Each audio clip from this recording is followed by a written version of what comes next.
Now, the Treasury Department has confirmed that it will not be able to meet all the obligations, and this means Social Security payments for this month will not be delayed. More relief is also on the way. New payments equal to about $300 and are currently being automatically deposited for many Americans right now. So, the Treasury Department said it can now meet the federal government's payment obligations after a debt ceiling suspension, everybody. And the Treasury spokesperson has even said in an official statement that Congress has acted to suspend the debt limit. Even the Treasury has the tools to ensure that the United States continues to meet the obligations. The Treasury Secretary has warned that Congress, without a debt ceiling increase, and the Treasury Department will be unable to make an adjusted $92 billion in payments this week if this happens. Experts say that Social Security payments will be safe for now, but will likely continue to be affected by inflation. Motorists kicked off the unofficial start of the summer with little movement in gas prices, but that could change as summer continues. The national average cost for a gallon of gas stayed steady from last week at $3.57. That's as demand for gas and oil prices fell. But according to the Energy Information Administration, gas demand dropped to 9.1 million barrels a day from last week. The drop in demand has helped keep prices from increasing. And there is even a chance that as the summer progresses, gas prices will begin to dip. One factor that can impact the gas prices is the U.S. debt limit crisis resolution. It can renew the optimism that the economy is on track to bypass a significant recession. That in turn may boost oil prices even more. And though inflation seems to be cooling everybody, millions of Americans are still in need of extra financial assistance. Because according to state officials, Georgia residents who need help with the water bill payments can apply for federally funded support through the Low-Income Household Water Assistance Program. It was created for economic relief during these times, ensuring that households can pay for water in their homes, with utility costs rising nationwide as inflation weighs on many communities. Plus, household size and income are all factors determining how much applicants will see taken off their utility bills. Households with past due amounts will be provided either $200 or $300 toward the current bill. So you can be receiving a free stimulus check, everybody.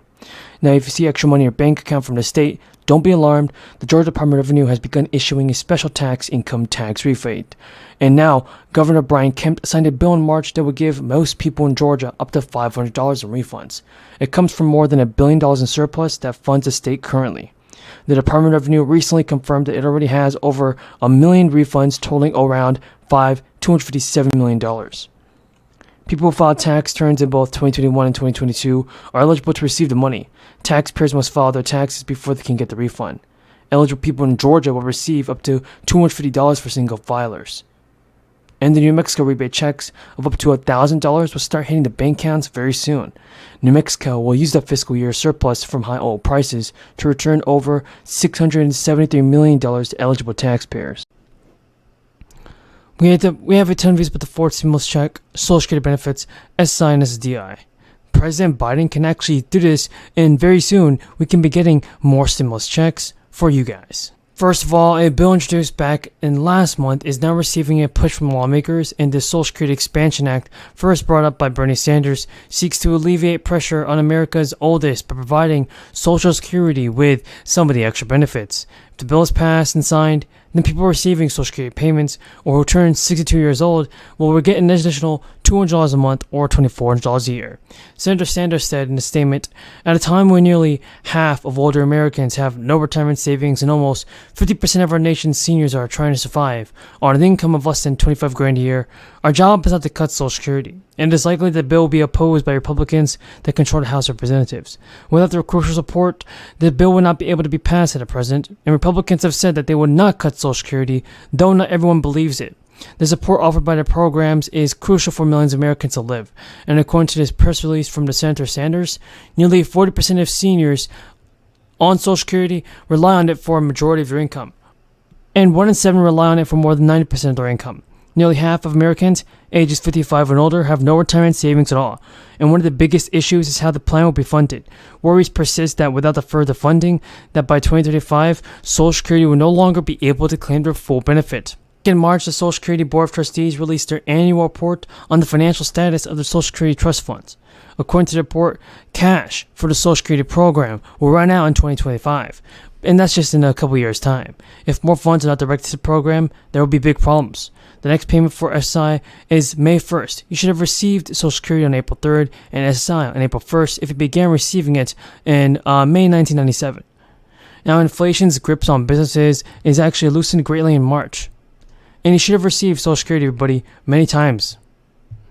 But now, folks, the U.S. government said plunging energy prices pulled the producer price index down 0.5% in March from February. It marks the biggest decrease in producer prices in 3 years and follows the reports showing easing inflation on broader consumer prices. Producer prices, also known as wholesale costs, track prices in the production process before they reach the consumer. As a result, the producer price index can nearly provide early insight of where inflation is headed. And lower prices paid by businesses on materials and other items means they are less likely to raise prices in the months ahead. Plus, businesses have spent much of 2022 raising prices on everything from food to clothing to restaurant meals and to even offset higher costs. In many cases, companies register profit growth because of the price increases. Consumers, meanwhile, have become more cautious and even cut spending, much more than anticipated by economists. Okay, I'm proud to be joined by our leadership team of Senators Durbin, Murray, and Stabenow.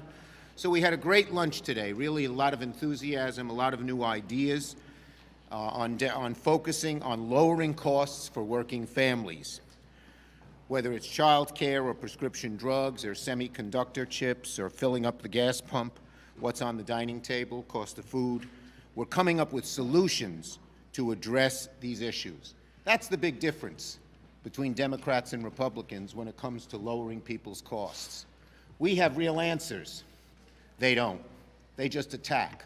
And why don't they have answers? Because much of the time it goes after the special interests that support them. So they don't want to deal with the oil companies or the meatpacking companies or the shipping monopolies. So we are focused on getting costs down, and you're going to see a lot of activity in March on us, from us on that issue. Now, let's not forget, we're a very strong economy. In President Biden's first year, the economy added 6.6 million new jobs, the most ever in a president's first year.